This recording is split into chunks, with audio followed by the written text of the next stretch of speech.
Hello, my name is Kevin Land and I'm your host for Slipstream, a series of introductions to films currently available on Kanopy. This series is being provided in partnership with Grey Highlands Public Library and Speaking Volumes Books and Audio in Flesherton, Ontario. Kanopy is a streaming service of top-quality classic films provided free to patrons of public libraries.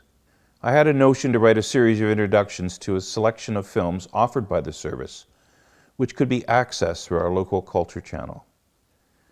These introductions would provide some background to the movies for the viewer, as well as some personal reflections. Since most films nowadays are experienced through streaming, the series could be loosely connected using a literary device, stream of consciousness, which might mean a component or theme from one film might lead to the next by association, forming a kind of guided tour through the film universe. When I was at university, I heard about a novel entitled Composition No. 1 by French author Marc Saporta, published in 1963. It was an experimental work, the first ever book in a box. Curious, I requested a copy through the interlibrary loan service at the University of Victoria, where I was doing my master's degree in English literature. When it arrived, it was indeed a book in a box, loose pages, maybe a couple of hundred within the box. The idea was that each page was a self-contained bit of narrative, and the reader could shuffle these pages into any order and begin to read them.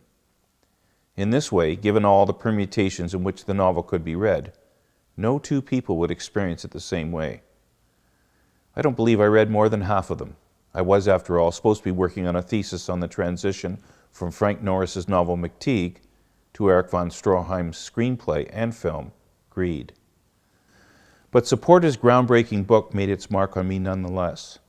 Its unique concept and ludic quality pushed the boundaries of conventional storytelling and illuminated for me new possibilities for narrative.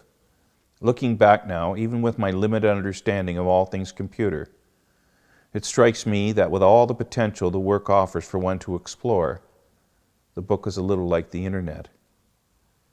This is where Composition No. 1 comes in. These intros, along with the movies, can be watched in any order, independent of how they might be linked. Of course, the journey might have an added dimension if you were keeping an eye on the map.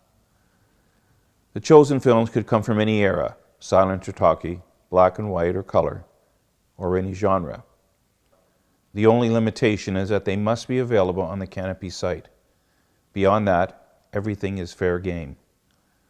And so we begin at the beginning, which for me was Erich von Stroheim. Not with Greed, which became a bitter and ultimately devastating experience for the director. Instead, I have chosen an earlier film which, although also fraught with its own challenges and lesser conflicts with the studio, was shot at a time which seemed brighter and more optimistic for the young filmmaker. It would be a major step forward in his attempt to master the evolving craft of telling stories through celluloid. But more on that later.